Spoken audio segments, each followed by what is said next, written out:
നമസ്കാരം. P K മീഡിയയുടെ life ചാനലിലെ ഒരു പുതിയ വീഡിയോയിലേക്ക് അവർക്കും ഹൃദ്യമായ സ്വാഗതം. വെള്ളപ്പൈനെക്കുറിച്ചാണ് ഈ വീഡിയോയിലൂടെ നിങ്ങളുടെ മുമ്പിൽ അവതരിപ്പിക്കുന്നത്. ഡിപ്റ്റെറോകാർപ്പസി കുടുംബത്തിലെ വെറ്റേറിയ ജനുസിൽപ്പെട്ട സസ്യമാണ് വെള്ളപ്പൈൻ. ഇത് സുഗന്ധവാഹിയായ ഒരു സസ്യമാണ്. പേരിന് പിന്നിലുള്ള കാര്യങ്ങളെ നോക്കാം. ഇതിൻ്റെ ശാസ്ത്രീയ നാമം വറ്റീരിയ ഇൻഡിക്ക എന്നുള്ളതാണ്.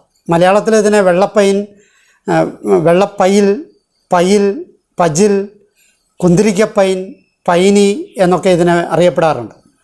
ഇംഗ്ലീഷിൽ ഇതിനെ വൈറ്റ് ഡാമർ എന്നും ഇന്ത്യൻ കോപ്പൽ എന്നും മലബാർ ഠാലോ എന്നും പൈനി വാർണിഷ് എന്നുമൊക്കെ അറിയപ്പെടാറുണ്ട്. സംസ്കൃതത്തിൽ ഇതിനെ സർജക, അജകർണ, സർജ എന്നൊക്കെയാണ് അറിയപ്പെടുക. ഹിന്ദിയിൽ ഇതിനെ സഫേദ് ഡാമർ എന്നാണ് പറയുക. കന്നഡ ഭാഷയിൽ ഇതിനെ ബിലി ഡാമരു, ബിലി ധൂപ, ധൂപതമര എന്നൊക്കെ അറിയപ്പെടുന്നുണ്ട്. തെലുങ്ക് ഭാഷയിൽ ഇതിനെ തെല്ലഗു ഗിഗ്ഗിലമു എന്നാണ് പറയുക. തമിഴ് ഭാഷയിൽ ഇതിനെ തുരുളക്കം, വെള്ളക്കുക്കിലിയം എന്നൊക്കെ പറയാറുണ്ട്. കാണപ്പെടുന്ന സ്ഥലങ്ങളെ നോക്കാം. പശ്ചിമഘട്ട മഴക്കാടുകളിൽ വളരുന്ന ഒരു മരമാണ് വെള്ളപ്പൈൻ. പശ്ചിമഘട്ടത്തിൽ 2000 മില്ലിമീറ്ററിൽ കൂടുതൽ മഴയുള്ള ഉയരം കുറഞ്ഞ മലകളിലാണ് ഇവ സ്വാഭാവികമായിട്ട് വളരുന്നത്. എന്നാൽ അപൂർവമായി ഭൂമിക്കടിയിൽ ജലം കൂടുതലുള്ള ചില ഇലപൊഴിയും കാടുകളിലും നാട്ടിൻ പ്രദേശങ്ങളിലും ഇവയെ കണ്ടെത്തിയിട്ടുണ്ട്. തീരപ്രദേശങ്ങളിലും ഇവ വളരാറുണ്ട്. കേരള കർണാടക അതിർത്തി പ്രദേശങ്ങളായ സുള്ളിയ, കുടക്, ശൃംഗേരി, ആങ്കുബെ, കുതിരമുഖ് എന്നിവിടങ്ങളിലാണ് വെള്ളപ്പൈൻ മരങ്ങൾ ധാരാളമായിട്ട് കാണുന്നത്. പരിസ്ഥിതി മൂല്യത്തെ നോക്കാം. വെള്ളപ്പൈൻ കടുത്ത വംശനാശ ഭീഷണിയിലുള്ള സസ്യമാണ്. കാസർഗോഡ് കേന്ദ്ര സർവകലാശാലയുടെ പഠനത്തിൽ കണ്ടെത്തിയ പ്രകാരം വീഴുന്ന കായ്കളിൽ ഭൂരിഭാഗവും മുളയ്ക്കാൻ അനുവദിക്കാതെ ശേഖരിച്ച് വിൽക്കുന്നതാണ് വംശനാശത്തിൻ്റെ പ്രധാന കാരണം. രൂപവരണം നോക്കാം. നിത്യഹരിതമായ ഒരു വൻമരമാണ് വെള്ളപ്പൈൻ അഥവാ വെള്ളക്കുന്തിരിക്ക. 40 തുടങ്ങി 60 മീറ്റർ വരെയോളം ഉയരം വയ്ക്കും. വൃക്ഷത്തിൻ്റെ തൊലിയും മിനുസമാർന്നതും നേർത്തതുമാണ്. ഇതിൽ വെള്ളപ്പൊട്ടുകൾ കാണപ്പെടാറുണ്ട്. വെള്ളയും കാതലുമുള്ളതാണ് ഇതിൻ്റെ തടി. മങ്ങിയ വെള്ള നിറമാണ് കാതലിന്. സാവധാനം ഈ നിറം തവിട്ട് നിറമായിട്ട് മാറുന്നു. ജനുവരി മുതൽ മാർച്ച് വരെയാണ് പുഷ്പിക്കുന്നത്. സുഗന്ധമുള്ള പൂക്കൾക്ക് വെള്ള നിറമാണ്. പരാഗണം നടത്തുന്നത് പ്രാണികളാണ്. സാവധാനം വളർന്ന് കാടിൻ്റെ മുകൾത്തട്ട് വരെ ഉയരം ഇവയ്ക്ക് വരാറുണ്ട്. വളവില്ലാതെ വളരെ ഉയരെ വരെ വളരുന്ന മരങ്ങൾ സാധാരണമാണ്. മരങ്ങൾ ഖനയടിക്ക് 575 കിലോഗ്രാം വരെ ഭാരമുണ്ടാകും. ഓരോ വർഷവും ഇടവിട്ടാണ് മരങ്ങൾ കായ്ക്കുന്നത്. നല്ല മഴക്കാലത്ത് നിലത്ത് വീഴുന്ന കായ്കൾ ഒരാഴ്ചയ്ക്കുള്ളിൽ മുളയ്ക്കാൻ തുടങ്ങും. പക്ഷികൾ, മരപ്പട്ടി, വവ്വാലുകൾ മുതലായ ജീവികൾ ഇതിൻ്റെ കായകൾ ഭക്ഷിക്കാത്തതിനാൽ വിത്ത് വിതരണം അകലങ്ങളിലേക്ക് നടക്കാറില്ല. കുറച്ച് വിത്തുകൾ കാട്ടരുവിയിലൂടെ ഒഴുകി മറ്റിടങ്ങളിൽ എത്താറുണ്ട്, അവിടെ വളരാറുണ്ട്. അതിനാൽ പശ്ചിമഘട്ടത്തിൻ്റെ കുറേ ഭാഗത്ത് മാത്രമേ ഇവയെ കാണാൻ സാധിക്കുകയുള്ളൂ. വീഴുന്ന കായ്കൾ മനുഷ്യർ വ്യാപകമായി ശേഖരിക്കുന്നതിനാൽ ഏതാണ്ട് 3% തൈകൾ മാത്രമേ മുളയ്ക്കാറുള്ളൂ.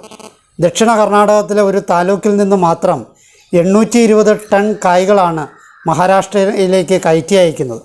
വലിയ മരത്തിൽ നിന്ന് വെള്ളപ്പൈനിൻ്റെ കറ ശേഖരിക്കുന്നതിനാൽ അവയും വംശനാശത്തിലാണ്.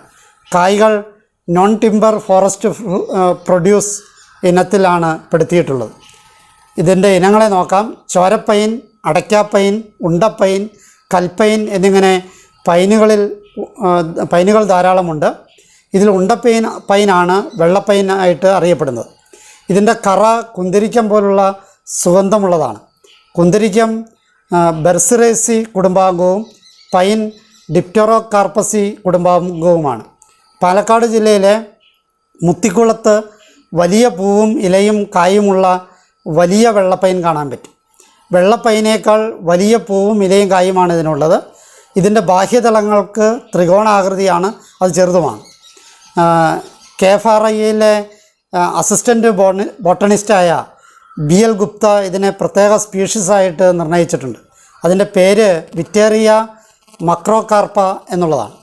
പെരുമ്പൈൻ, വെള്ളപ്പൈൻ എന്നെല്ലാം ഇത് മലയാളത്തിൽ അറിയപ്പെടുന്നുണ്ട്. അട്ടപ്പാടിയിലെ മുത്തിക്കുളത്ത് മാത്രമേ ഈ മരത്തെ കണ്ടെത്തിയിട്ടുള്ളൂ. പൊതു ഉപയോഗങ്ങളെ നോക്കാം. വെള്ളപ്പൈൻ്റെ വിത്തിൽ നിന്നും ഒരു എണ്ണ വേർതിരിച്ചെടുക്കാറുണ്ട്.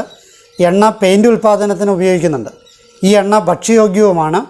തടിക്ക് ഭാരവും ബലവും കുറവായതിനാൽ പ്ലൈവുഡ്, പാക്കിംഗ് കേസുകൾ എന്നിവയുടെ നിർമ്മാണത്തിന് വേണ്ടി ഉപയോഗിക്കാറുണ്ട്. വൃക്ഷത്തിൻ്റെ കറ ഉറച്ചു കഴിഞ്ഞാൽ കിട്ടുന്ന കുന്തിരിക്കം പോലുള്ള വസ്തു പുകയ്ക്കാനും മരുന്നായും വാർണിഷ് ഉണ്ടാക്കുവാനും ഒക്കെ ഉപയോഗിക്കുന്നുണ്ട്. ഇതൊരു നല്ല താപവൈദ്യുത അജാലകമായി ഉപയോഗിക്കാറുണ്ട്.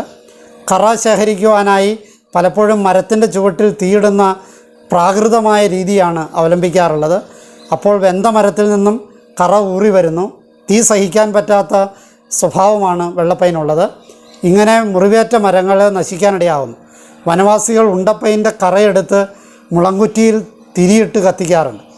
വിശ്വാസവും ആചാരവുമായിട്ട് ബന്ധപ്പെട്ട കാര്യങ്ങളെ നോക്കാം. പുരാതന കാലം മുതൽ തന്നെ ആരാധനാലയങ്ങളിൽ ഇവയുടെ കറ ഉപയോഗിച്ചിരുന്നു. ബുദ്ധ ജൈന മത വിശ്വാസികളും കുന്തിരിക്കത്തിൻ്റെ പുക പ്രാർത്ഥനാവേളകളിൽ ഉപയോഗിക്കാറുണ്ട്. മൂലനക്ഷത്രത്തിൽ ജനിച്ചവരുടെ നക്ഷത്ര വൃക്ഷമാണ് വെള്ളപ്പൈൻ. ഔഷധമൂല്യത്തെ നോക്കാം. ഇതിൻ്റെ തൊലിയും ഇലയും കറയും കായിൽ നിന്നെടുക്കുന്ന എണ്ണയും ഔഷധയോഗ്യമാണ്. പുതിയ ചില പഠനങ്ങൾ പറയുന്നതനുസരിച്ച് ട്യൂമർ ചികിത്സയ്ക്കായി വൃക്ഷത്തിൻ്റെ കറ ഉപയോഗിക്കാൻ കഴിയുന്നതാണ്. വെള്ളപ്പൈൻ്റെ കായിൽ നിന്നും ലഭിക്കുന്ന എണ്ണയ്ക്കും ഔഷധ ഗുണമുണ്ട്. ഔഷധയോഗങ്ങളിൽ പൈൻ എന്ന് വെറുതെ പറഞ്ഞു കഴിഞ്ഞാൽ വെള്ളപ്പൈൻ എന്നാണ് മനസ്സിലാക്കേണ്ടത്. രോഗപ്രതിരോധശേഷി വർദ്ധിപ്പിക്കുന്നതാണ് വെള്ളപ്പൈൻ്റെ പ്രധാന ഗുണം. ഇത് രോഗാണുക്കളെ നശിപ്പിക്കുന്നതാണ്, രക്തത്തെ ശുദ്ധീകരിക്കുന്നതാണ്, കാസത്തെയും കഫത്തെയും ദുഷിച്ച വാദത്തെയും ദുഷിച്ച രക്തവികാരങ്ങളെയും ആർത്തവ രോഗങ്ങളെയും ആമവാദത്തെയും ഒക്കെ ശമിപ്പിക്കുന്നതാണ്.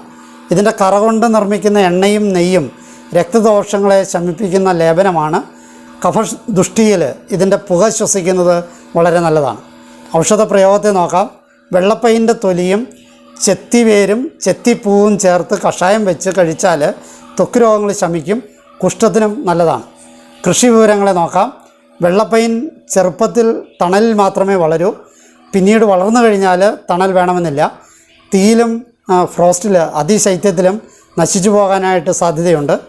വരൾച്ച അസഹ്യമാണ്. വിത്തിന് നല്ല ഭാരമുണ്ട്.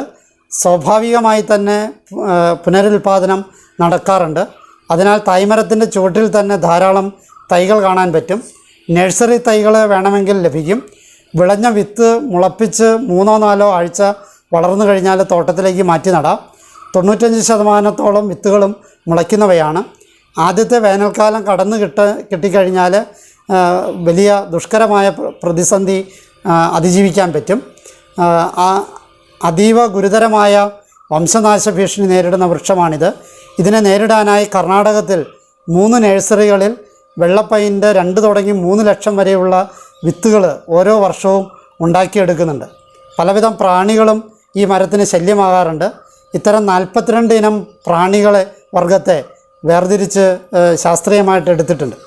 വെട്ടിക്കളഞ്ഞ മരച്ചുവട്ടിൽ നിന്നും പുതിയ കിളിർപ്പുകൾ ഉണ്ടാകുന്നത് വളരെ വിരളമാണ്. ഈ അറിവുകൾ നിങ്ങൾക്ക് പ്രയോജനപ്പെട്ടു എന്ന് ആശംസിക്കുന്നു. എന്നെ ശ്രവിച്ച നിങ്ങൾക്ക് നന്ദി. നല്ല നമസ്കാരം.